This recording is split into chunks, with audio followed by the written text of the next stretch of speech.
يا أيها الذين آمنوا أطيعوا الله وأطيعوا الرسول ولا تبطلوا أعمالكم. إن الحمد لله نحمده ونستعينه ونستغفره ونعوذ بالله من شرور أنفسنا ومن سيئات أعمالنا. من يهده الله فلا مضل له ومن يضلل فلا هادي له وأشهد أن لا إله إلا الله وأشهد أن محمدا عبده ورسوله. يا أيها الذين آمنوا اتقوا الله حق تقاته ولا تموتن إلا وأنتم مسلمون.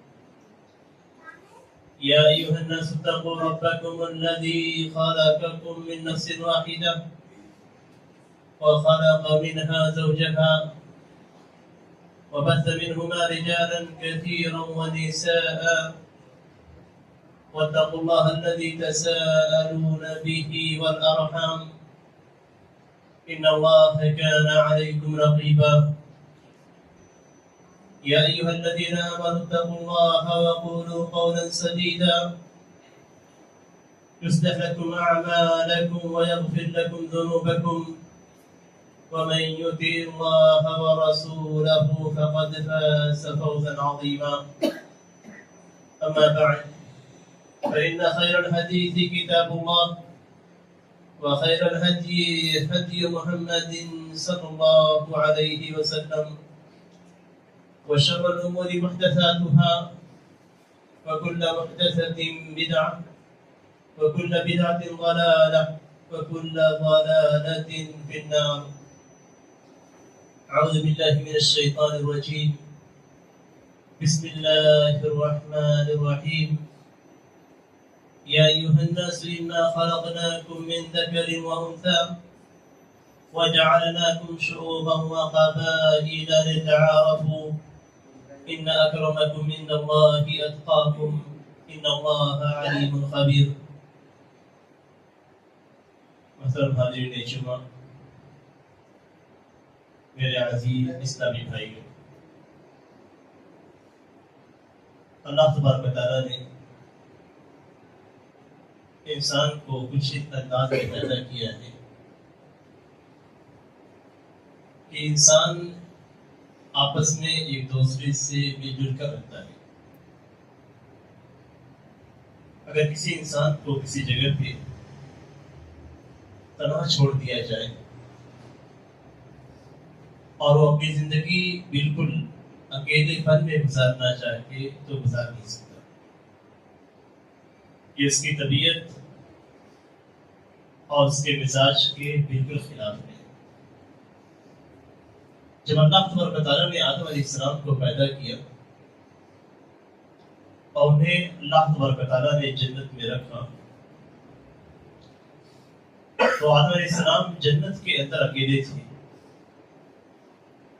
آپ جنت کے نعمتوں کا تصور کیجئے.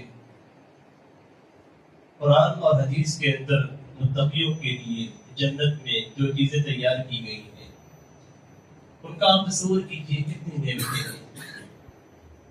ان نعمتوں کا تصور ہم زندگی کے اندر اپنی اس دنیا کی زندگی کے اندر کبھی بھی نہیں کر سکتے. ایک شاندار محل جس کی اینٹیں سونے اور چاندی کی ہوں، جس کی زمینوں میں جواہرات بکھرے ہوئے ہوں، جس کے ہوا کی خوشبو مشک کی خوشبو سے زیادہ خوبصورت ہو، ایسی جگہ پہ رکھا گیا. لیکن حضرت آدم علیہ السلام اس وقت بھی اپنے آپ کو اکیلا محسوس کر رہے تھے. اکیلا پن تھا. آدم علیہ السلام کی طرح کوئی دوسرا انسان وہاں پہ موجود نہیں تھا. فرشتے تھے اور بھی دوسرے مخلوقات رہی ہوں گی، لیکن آدم علیہ السلام جیسا کوئی دوسرا نہیں تھا. ایک وحشت سی محسوس ہوتی تھی. اللہ تبارک و تعالیٰ نے جب آدم علیہ السلام کی بسلی سے حضرت حوا علیہ السلام کو پیدا کیا اور جب وہ سو کر بیدار ہوئے اور دیکھا کہ بازو میں ایک اس جیسا ہی انسان موجود ہے، انہیں وہاں سے انسیت ہوئی۔ یہی انسان کی فطرت ہے، اور یہی فطرت ہماری بھی ہے کہ اگر ہم کتنے ہی طاقتور ذہنی طور پہ کیوں نہ ہوں، بدن کے اعتبار سے کتنے ہی قوی کیوں نہ ہوں، اگر ہم کسی جگہ پہ اکیلا چھوڑ دیا جائے تو ہم مکمل طور سے بکھر جائیں گے، ٹوٹ جائیں گے۔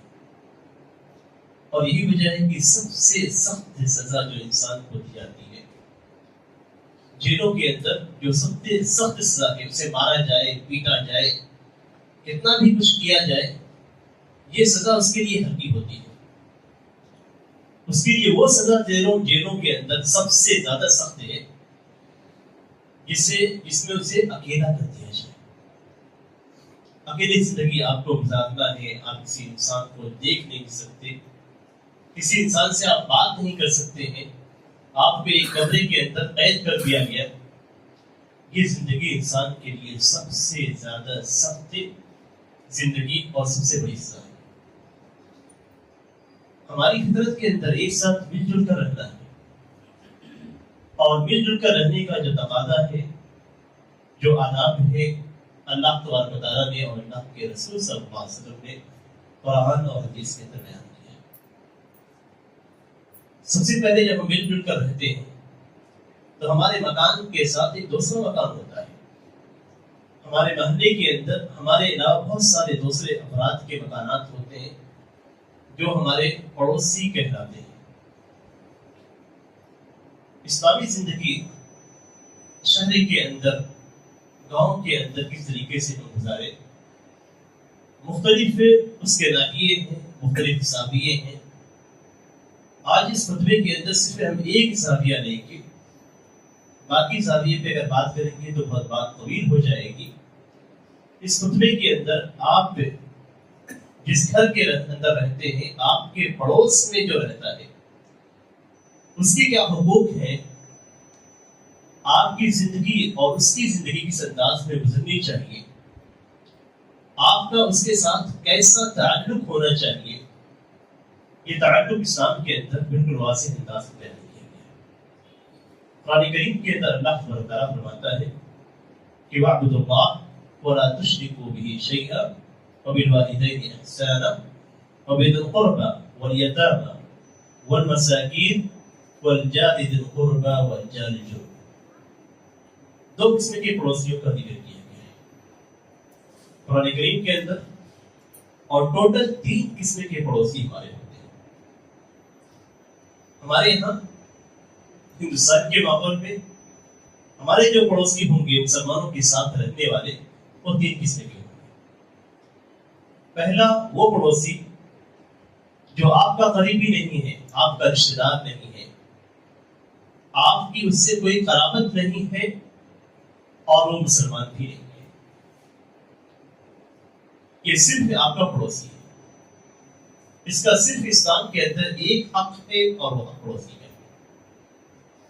دوسرا پڑوسی وہ ہے جو آپ کا مسلمان بھائی ہے، لیکن آپ کا اس سے کوئی رشتہ، کوئی قرابت، کوئی تعلق خاندانی طور پہ نہیں ہے، تو یہ آپ کا وہ پڑوسی ہے جس کے 2 حق، ایک اس کے مسلمان ہونے کے ناطے مسلمان بھائی کا حق، اور دوسرا آپ کا پڑوسی ہونے کا حق۔ اس کے لیے آپ کے تئیں 2 حق ہوتے ہیں۔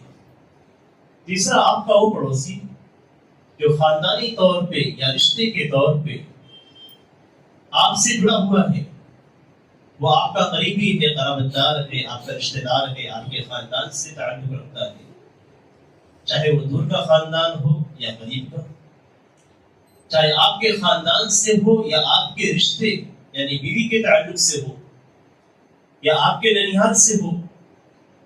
اس کے 3 حقوق اسلام کے اندر ہیں۔ پہلا حق اس کے مسلمان ہونے کا، دوسرا آپ کے رشتہ دار ہونے کا، اور تیسرا آپ کے پڑوسی ہونے کا۔ یہ 3 حقوق ہیں۔ اگر یہ تینوں چیزیں کہیں پہ جمع ہو جاتی ہیں، یعنی آپ کا ایک پڑوسی رشتے دار ہے مسلمان ہے، آپ کا دوسرا پڑوسی مسلمان ہے، اور آپ کا رشتے دار نہیں ہے، آپ کا تیسرا پڑوسی سامنے والا غیر مسلم ہے۔ اب یہاں پہ اگر آپ کوئی ایک چیز ہے جو کسی کو ہدیہ کے طور پہ دینا چاہتے ہیں، تو سب سے زیادہ حقدار کون ہوگا؟ جس کے 3 حقوق ہیں وہ بتا۔ آپ کے پاس 2 ہے تو پھر دوسرا، آپ کے پاس 3 ہے تو تینوں شامل ہو جائیں گے۔ قرآن کریم کے اندر اس بات کا ذکر کیا گیا ہے، والجاری الجنب والجار ذی القربى والجاری الجنب، وہ پڑوسی جو آپ کا قریبی ہے اور وہ پڑوسی جو آپ کے بالکل بازو میں رہتا ہے۔ مسلمان بھی ہو سکتا ہے، غیر مسلم بھی ہو سکتا ہے۔ غیر مسلم ہونے کی وجہ سے ایسا نہیں ہے کہ ہمیں حکم دیا گیا ہے کہ ہم غیر مسلم کے ساتھ الگ برتاؤ کریں اور مسلمان کے ساتھ الگ برتاؤ کریں۔ وہ چیزیں جس میں آپ اس کو بھی شریک کر سکتے ہیں، مسلمان کو بھی شریک کر سکتے ہیں، یا آپ کا مسلمان رشتے دار دور کا ہے اور یہ شخص بالکل قریب ہے، تو یہ زیادہ حقدار ہے۔ آپ کے کھانے کے اندر، آپ کے حسن سلوک کا، آپ اس کے ساتھ بہترین سلوک کریں گے۔ نبی اکرم صلی اللہ علیہ وسلم کی حدیث میں حضرت عائشہ رضی اللہ تعالیٰ عنہا فرماتی ہے کہ آپ صلی اللہ علیہ وسلم فرمائے کہ وَزَادَ جِبْرِيلُ يُوصِينِي بِالْجَارِ حَتَّى ظَنَنْتُ أَنَّهُ سَيُوَرِّثُهُ، حضرت جبرائیل علیہ السلام مجھے برابر پڑوسی کے تعلق سے نصیحت کرتے رہے۔ اتنی نصیحتیں کی گئی، اتنی نصیحتیں نبی اکرم صلی اللہ علیہ وسلم کو کی گئی، اتنی بار حضرت جبرائیل علیہ السلام نبی اکرم صلی اللہ علیہ وسلم کے پاس آ کر پڑوسی کا خیال کرنے کے بارے میں اللہ تبارک و تعالیٰ کے فرامین کو، اللہ تبارک و تعالیٰ کی طرف سے جو وحی تھی اس وحی کو بیان کرتے رہے کہ نبی اکرم صلی اللہ علیہ وسلم کو ایسا گمان ہونے لگا کہ وراثت میں بھی پڑوسی کو حصہ دیا جائے۔ یعنی اتنا عظیم اس کا حق ہے، اس کے ساتھ اتنے اچھے سلوک کرنے ہیں، اس کے ساتھ اتنا اچھا برتاؤ کرنا ہے کہ نبی اکرم صلی اللہ علیہ وسلم کو ایسا لگنا لگا کہ کسی دن وحی آئے گی اور وحی میں یہ بیان کیا جائے گا کہ پڑوسی کو اپنے میراث کا حق بھی دو، اپنے میراث سے حصہ بھی دو۔ حضرت عبداللہ بن عمرو بن عاص رضی اللہ تعالیٰ ان کے گھر میں ایک بکری ذبح کی گئی، داخل ہوئے تو انہوں نے کہا کہ اہدیت منھا لجارنا الیہودی، پڑوس میں کون رہتا تھا؟ یہودی رہتا تھا۔ آج ہم جذبات میں اسلامی تعلیمات کو اکثر فراموش کر دیتے ہیں، حالانکہ اسلام کے اندر اگر آپ پر کوئی ظلم کرتا ہے تو آپ کو ظلم کرنے کا حق نہیں ہے۔ آپ کو اگر کوئی مارتا ہے، ظلم کرتا ہے، مسلمانوں پہ کوئی ظلم کر رہا ہے، تو آپ بدلے کے اندر اسلامی تعلیمات کو، اسلامی ہدایات کو بھول نہیں جائیں گے۔ آج کے زمانے میں مسلمانوں میں جذبات میں جو پھیلایا جاتا ہے وہی کہ اسرائیل کی پروڈکٹ کا بائیکاٹ کیا جائے۔ جذبات میں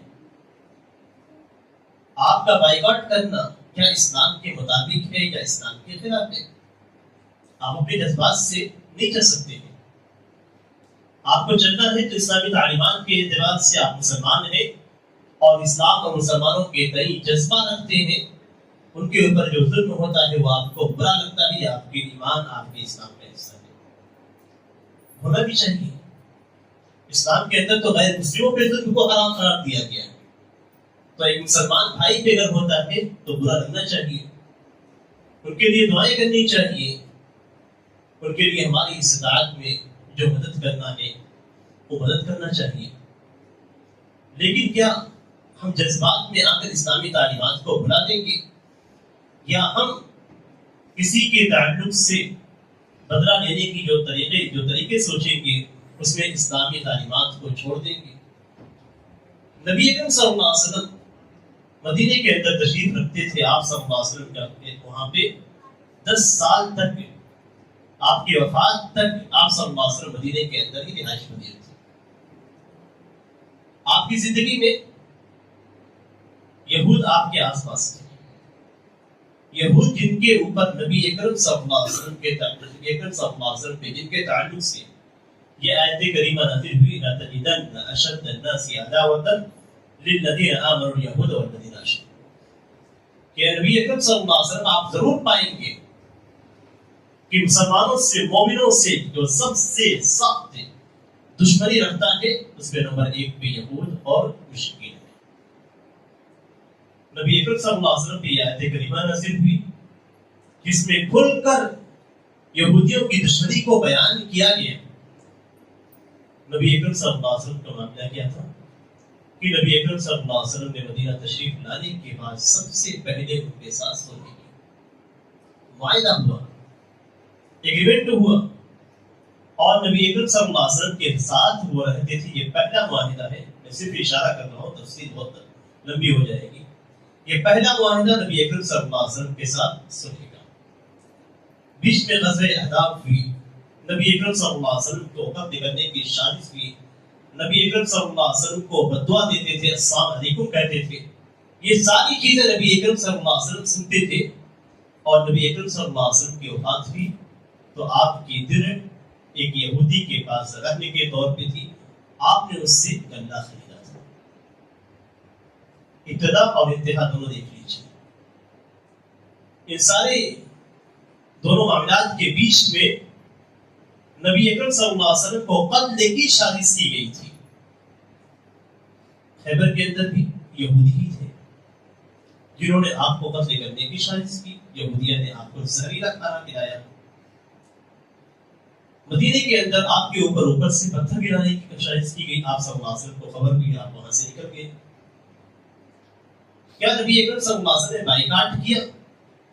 آخری زندگی میں، بالکل آخری وقت میں آپ کی درع رکھی گئی تھی اور آپ نے گلہ خریدا تھا، بائیکاٹ نہیں کیا تھا۔ کہنے کا مقصد یہ ہے کہ آپ کا پڑوسی جیسا بھی ہو، جس دین سے بھی تعلق رکھتا ہو، اس کا حق یہ ہے کہ وہ پڑوسی ہے، آپ اس کے ساتھ بہترین سلوک کریں۔ حضرت عبداللہ بن عمرو بن عاص رضی اللہ تعالیٰ عنہ نے کیا کہا تھا؟ هل اهدیتم منها لجارنا الیہودی، کیا اس بکری کو جو ذبح کیا گیا ہے اس میں سے تم نے ہمارے پڑوسی کو ہدیے کے طور پہ دیا؟ یہودی پڑوسی کو ہدیے کے طور پہ گوشت بھیجا گیا۔ اس کے بعد انہوں نے کہا کہ میں نے رسول اللہ صلی اللہ علیہ وسلم کو سنا، ما زاد جبریل یوصینی بالجار حتی ظننت انہ سیغفر، کہ میں نے حضرت جبریل السلام کو برابر پڑوسی کے تعلق سے نصیحت کرتے ہوئے، نبی اکرم صلی اللہ علیہ وسلم کہتے ہیں مجھے نصیحت کرتے تھے حضرت جبریل السلام، یہاں تک کہ مجھے ایسا گمان ہوا کہ وراثت میں بھی حصہ نہیں۔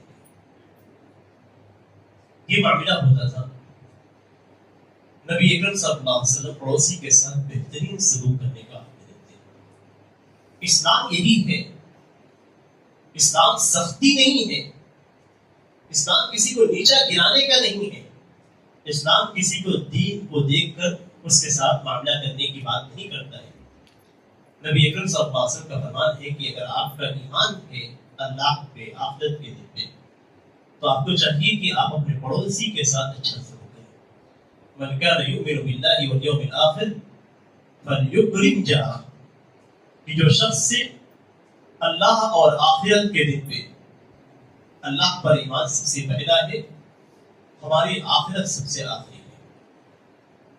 اگر ان دونوں چیزوں پہ آپ کا مکمل ایمان ہے، جس شخص کا ایمان ہے، تو اسے چاہیے کہ اپنے پڑوسی کی عزت کرے، فلیکرم جارہ، اپنے پڑوسی کی عزت کرے۔ عزت کرنے کا مطلب یہ نہیں ہے کہ آپ اس کے گھر کی باتوں کو جان کر باہر اچھالیں۔ آج کیا ہوتا ہی ہوتا ہے، پڑوسیوں کی سب سے زیادہ خبر اس کے پڑوسی کی ہوتی ہے، اور ان کے راز کو سب سے زیادہ پڑوسی باہر کرتا ہے۔ یہ اس کی عزت نہیں ہے، اس کی عزت کی دھجیاں اڑانی ہے، اس کی عزت کو سرے بازار نیلام کرنا ہے۔ نبی اکرم صلی اللہ علیہ وسلم کہتے ہیں فلیکرم جارہ، اپنے پڑوسی کی عزت کریں۔ کیسی عزت ہوتی ہے؟ جیسے آپ کے گھر میں آپ کا کوئی بہت خاص مہمان آتا ہے تو آپ کیسے اہتمام کے ساتھ اس کو بیٹھاتے ہیں، عزت کے ساتھ اس سے بات کرتے ہیں، یہ طریقہ پڑوسی کے ساتھ بھی ہونا چاہیے. ایک دوسری روایت کے اندر فَلْيُحْسِنْ إِلَىٰ جَارِهِ کہ اپنے پڑوسی کے ساتھ احسان کرے, اچھا سلوک کرے. یہی آیت کریمہ کے اندر بھی حکم دیا گیا ہے وَاعْبُدُوا اللَّهَ وَلَا تُشْرِكُوا بِهِ شَيْئًا وَبِالْوَالِدَيْنِ إِحْسَانًا, والدین کے ساتھ احسان کرے, قرابتداروں کے ساتھ, مسکینوں کے ساتھ, یتیموں کے ساتھ, اور قریبی پڑوسی کے ساتھ, اور پاسوں کے پڑوسی کے ساتھ. یہ حقیقت میں ہمارا ایمان, ہمارا اسلام ہمیں بتاتا ہے. نبی اکرم صلی اللہ علیہ وسلم کے ساتھ حضرت ابو ہریرہ رضی اللہ تعالیٰ عنہ دو سے صحابہ کرام تھے. نبی اکرم صلی اللہ علیہ وسلم نے فرمایا کہ میں تمہیں کچھ کلمات سکھانا چاہتا ہوں, تم میں سے کون مجھ سے یہ کلمات لے گا اور اس پہ عمل کرے گا, یا کسی دوسرے کو سکھائے گا جو اس پہ عمل کرے. حضرت ابو ہریرہ رضی اللہ تعالیٰ عنہ نے کہا کہ میں یہ کلمات لیتا ہوں. نبی اکرم صلی اللہ علیہ وسلم نے ان کے ہاتھ کو پکڑا اور اس کے بعد 5 کی گنتی کی, 5 چیزوں کو گنایا. اس میں آپ صلی اللہ علیہ وسلم نے فرمایا کہ اپنے پڑوسی کے ساتھ اچھا سلوک کرنا, تم مومن ہو جاؤ گے. مومن بننا ہے, مسلمان نہیں, مسلمان کا ذکر کیا گیا اس کے اندر کہ اپنے بھائی کے لیے وہی پسند کرنا جو تم اپنے لیے پسند کرو گے تو تم مسلمان ہو جاؤ گے. اسلام یعنی مسلمان ہونا کم ہے, مومن ہونا اس سے اوپر کا درجہ ہے جسے اللہ تبارک و تعالیٰ پسند کرتا ہے. یعنی آپ کے اندر ایمان مکمل ہے, آپ کے اندر اسلام مکمل ہے. اسلام کیسے مکمل ہوگا؟ اپنے پڑوسی کے ساتھ بہترین سلوک کرنا, اپنے پڑوسی کے ساتھ اچھا سلوک کرنا, اس کی عزت کرنا, اس کی تکلیفوں کو برداشت کرنا. یہ بھی احسان ہے کہ کسی کی تکلیف کو آپ برداشت کریں اور اس کے ساتھ آپ اچھا سلوک کریں, تو یہ بھی اچھا سلوک کرنے میں. نبی اکرم صلی اللہ علیہ وسلم کی سیرت کو دیکھیے. آپ صلی اللہ علیہ وسلم کھڑے رہتے ہیں, آپ کے گردن میں چادر ہے, ایک شخص سے پیچھے سے آتا ہے اور چادر کو کھینچتا ہے, زور سے کھینچ دیتا ہے. چادر بھی نرم نہیں ہے, کھردری ہے. نبی اکرم صلی اللہ علیہ وسلم کے گردن پہ نشانات پڑ جاتے ہیں, آپ کی گردن سرخ ہو جاتی ہے, اس زور سے کھینچی گئی. نبی اکرم صلی اللہ علیہ وسلم پلٹ کر مسکرا کر دیکھتے ہیں. ظلم کیا گیا نبی اکرم صلی اللہ علیہ وسلم پہ. آپ صلی اللہ علیہ وسلم کے ساتھ اس کا سلوک اچھا نہیں تھا, جس نے اس انداز میں نبی اکرم صلی اللہ علیہ وسلم کی چادر کھینچ کر اپنی جانب متوجہ کیا. لیکن نبی اکرم صلی اللہ علیہ وسلم کا عمل کیا ہے؟ آپ صلی اللہ علیہ وسلم مسکرا کر دیکھتے ہیں. آپ پوری سیرت اٹھا دیجیے نبی اکرم صلی اللہ علیہ وسلم کا, جن کے ساتھ معاملہ رہا, جنہوں نے آپ صلی اللہ علیہ وسلم کو تکلیف دی, آپ صلی اللہ علیہ وسلم نے کبھی پلٹ کر ان کو تکلیف دینے کا نہیں سوچا. مسلمان کو غیر مسلم رہا ہو, نبی اکرم صلی اللہ علیہ وسلم کا جو اخلاق ہے وہ یہ کہ آپ صلی اللہ علیہ وسلم نے ہمیشہ نرمی کے ساتھ بہترین انداز میں مسکراتے ہوئے اس کا جواب دیا. وہ آپ کو گالیاں دے رہے ہیں, آپ مسکرا کے بولیے میں کیا بات ہوئی, کیا ہوا, آپ ہمارے پڑوسی ہیں, آپ کا حق ہے, بتائیے آپ ان کو. اور اس طریقے سے آپ بات کیجیے, دیکھیے وہ خود اس کا لہجہ بھی نرم ہو جائے گا, اس کا غصہ بھی کم ہو جائے گا, اور وہ اپنے کی پہ شکتا ہے. یہ پڑوسی ہے, پڑوسی کی یہ حقوق ہے ہمارے اوپر. شہری زندگی میں سب سے جو بہترین چیز ہے اور سب سے قوی جو چیز ہے وہ پڑوسی کے ساتھ اپنے تعلقات کو اچھا ہے. آج ہماری جو زندگی ہے, اس زندگی میں جس انداز میں ہم جیتے ہیں, باقی سارے لوگوں کے ساتھ ہمارے تعلقات بہت اچھے ہوتے ہیں, پڑوسی کے ساتھ ہمارے تعلقات سب سے خراب ہوتے ہیں. اور یقین جانیے, اگر آپ کا سارے لوگوں کے ساتھ تعلق سب سے اچھا رہا, پڑوسی کے ساتھ آپ کا تعلق خراب رہا, تو آپ کے ایمان باللہ میں, ایمان بالیوم الآخر کے اندر کمی. یقین کے ساتھ کہتا ہوں, اسی کی نبی اکرم صلی اللہ علیہ وسلم کی حدیث میں ہے کہ جو شخص سے اللہ پہ آخرت کے دن پہ ایمان رکھتا ہے تو اپنے پڑوسی کے ساتھ اچھا سلوک کریں، پڑوسی کے ساتھ عزت کا معاملہ کریں۔ اگر پڑوسی کے ساتھ ہی آپ کا معاملہ خراب ہے تو اس کا مطلب یہ کہ آپ کا اخلاق کتنا ہی اچھا کیوں نہ ہو، دوسرے کے ساتھ معاملہ کتنا ہی اچھا کیوں نہ ہو، آپ کی کتنی ہی لوگ تعریف کیوں نہ کر رہے ہو، اللہ کے ہاں آپ کی تعریف کر رہے ہو، آپ کی آخرت کا جو حساب ہے وہ صحیح نہیں ہو رہا ہے۔ لیکن اگر آپ کا پڑوسی کے ساتھ اچھا تعلق ہے تو آپ کے ایمان باللہ کے اندر تکمیل ہو رہی ہے، ایمان باللہ آپ کا مکمل ہے، ایمان بالیوم الآخر میں بھی آپ کامیاب ہو رہے ہیں۔ باقی دوسری چیزوں کو اگر آپ مکمل کریں گے تو دونوں حصے مکمل ہو جائیں گے۔ تو ہمیں جو چاہیے وہ یہ کہ ہم اپنے ایمان باللہ، ایمان بالیوم الآخر جو اول و آخر ہے، اس کو صحیح کرنے کی ضرورت ہے، اور اس میں اگر ہمیں نیچے بھی جھکنا پڑے اللہ کے لیے، اپنی آخرت کو سنوارنے کے لیے، تو ہمیں جھکنا چاہیے۔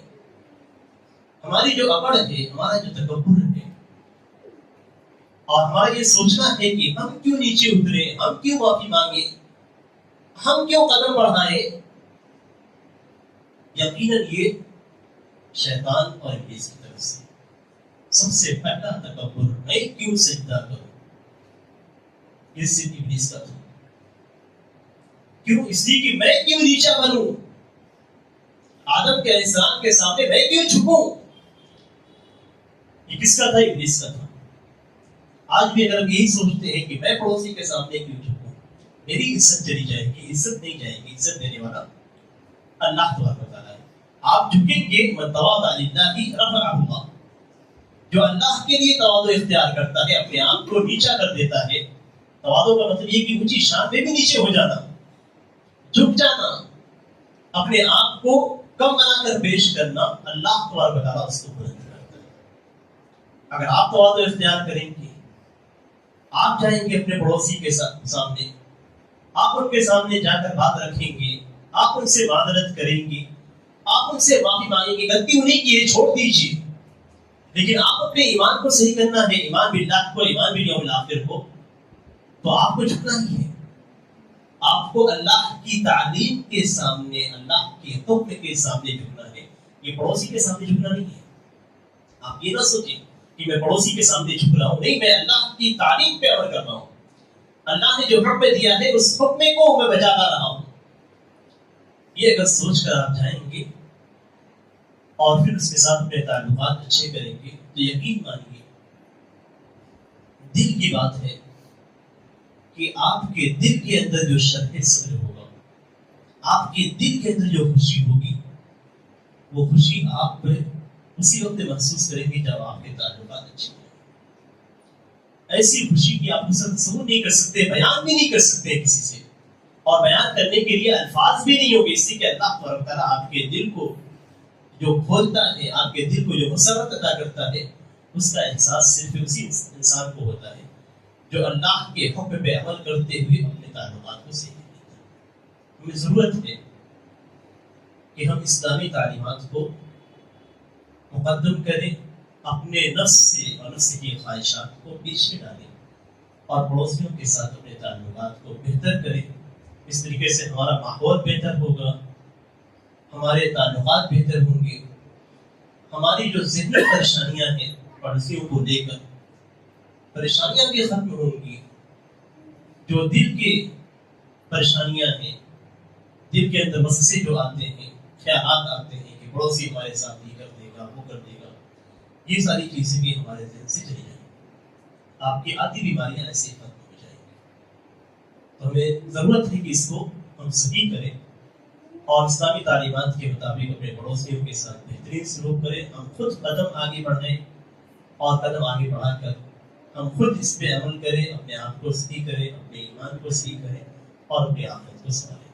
اللہ تعالیٰ سے دعا ہے کہ اللہ تعالیٰ ہمیں اور آپ کو اس بات کی توفیق دے کہ ہم پڑوسیوں کے حقوق کو ادا کریں، ان کے ساتھ حسن سلوک کریں، ان کی عزت کریں، اور ہم سے جو کوتاہیاں ہو رہی ہیں اللہ تعالیٰ ان کوتاہیوں کو معاف کرے، اور ہمیں سے جو مریض ہیں اللہ تعالیٰ ان کے مرض کو دور کرے، جو وفات پا چکے ہیں اللہ تعالیٰ ان کی مغفرت فرمائے، ان کے درجات کو بلند کرے، ان کی قبروں کو منور کرے، انہیں قبر اور جہنم کے عذاب سے بچائے اور انہیں جنت میں داخل کرے.